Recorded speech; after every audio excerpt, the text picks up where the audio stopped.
Je sais pourquoi t'as cliqué sur cette vidéo. Déjà à cause de la miniature et après parce que les maths c'est genre la matière la plus importante en prépa ECG. C'est vrai qu'en fait c'est un peu injuste mais si t'es fort en maths et que t'es à peu près moyen partout, tu peux avoir le top 3. Si t'es nul en maths et que t'es excellent partout, t'auras pas le top 3. C'est vraiment injuste, c'est quoi 10 sur 30, on peut pas y faire grand chose. C'est aussi la matière la plus stable. Ça veut dire que si t'es fort en maths, tu peux pas vraiment chier au concours, tu vois. Alors que si t'es fort par exemple en littérature, si le sujet il est vraiment horrible au concours, bah tu peux te rater. En maths c'est beaucoup moins vraisemblable. Dans cette vidéo je vais te montrer comment moi j'ai réussi à passer de genre 11 au premier DS à l'Alt 9 au concours blanc en deuxième année. Alors oui, je partais pas de rien, j'avais quand même 11 au premier DS et j'ai eu de la chance parce que je eu un bon prof en terminale. Par contre, je connais des gens qui avaient 18,5 au premier CB et qui ont commencé à 6, qui m'ont expliqué comment ils ont fait, du coup je vais aussi t'en parler dans cette vidéo.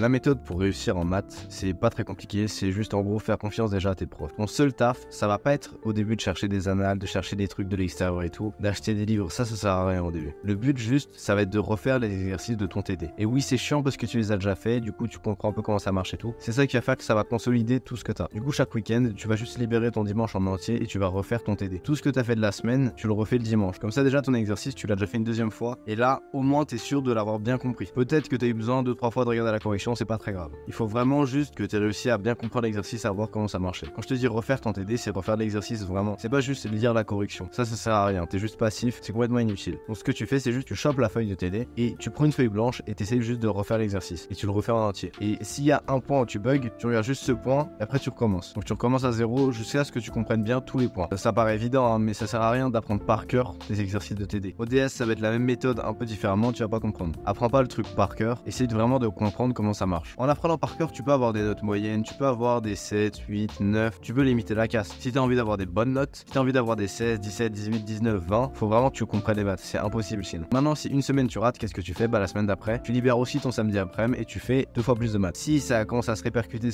juste un moment dans la semaine, tu prends genre ton mercredi après-midi, après tes 3 calls, bam, t'enchaînes, tu finis genre. Tu te démerdes pour que en gros, chaque dimanche, tu fasses que les exos de la semaine en général. T'as le droit d'avoir une exception, c'est pas la fin du monde, faut pas que ça devienne structurel, le fait de repousser à la semaine d'après.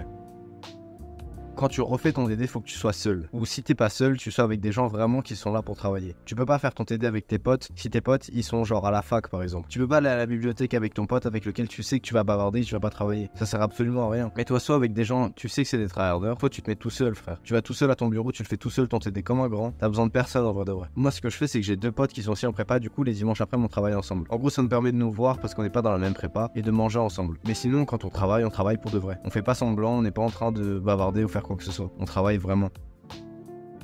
Dans l'idéal avant la rentrée de première année, et si c'est vraiment pas possible, pendant les premières vacances, dès que c'est possible, de première année, tu revois tout ton programme de terminale. C'est-à-dire que tu vas sur internet, tu cherches les 16 ou 17 chapitres qu'il y a dans le programme de terminale et tu les apprends tous. Tu regardes bien chacun comment ça marche, faut que t'aies pas de manque. En fait, un des trucs qui est le plus pénalisant pour les élèves encore maintenant en deuxième année, c'est qu'il y a des trucs de terminale, ils ont pas bien assimilé ça et c'est vraiment galère pour eux. Des trucs de terminale. Donc ça paraît très facile pour ceux qui le savent. Par contre, ceux qui ont eu des profs de merde, il faut vraiment te démerder pour avoir le temps de tout revoir à la terminale. Pour vraiment avoir aucun manque. Tu te démerdes pour regarder des vidéos en ligne, pour regarder des exercices en ligne, quoi que ce soit en ligne, ou t'achètes des manuels, tu trouves un prof particulier de terminale, tu te démerdes pour que ça au moins ce soit bouclé et ce soit clair. Là après t'es dans des bonnes dispositions pour réussir ta première année. Le but c'est vraiment d'avoir les bases. Moi je sais qu'au lycée j'étais un gros branleur et du coup j'aurais jamais fait ça, même pendant les vacances là. Par contre je sais que même si j'ai eu un bon prof, pendant les vacances d'octobre de première année, j'ai commencé à me mettre vraiment à faire des maths et à revoir des trucs de terminale parce que par exemple le chapitre sur les intégrales c'était pas du tout clair, on l'a fait en vite fait à la fin de l'année, j'avais rien à écouter. Les probas c'était pareil, j'étais vraiment nul à chier. Du coup j'ai dû reprendre vraiment les bases des bases.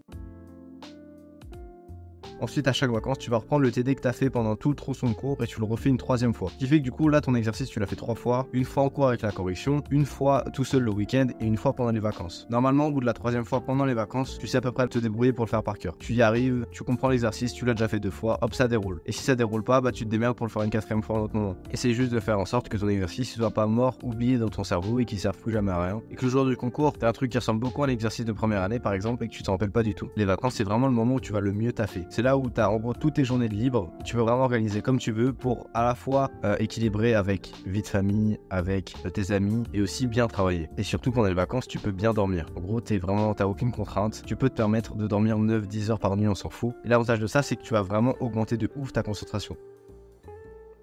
En gros, tu vas être beaucoup plus concentré et tu vas réussir à être beaucoup plus productif. Tu vas entrer dans un état qu'on appelle le deep work ou le flow state.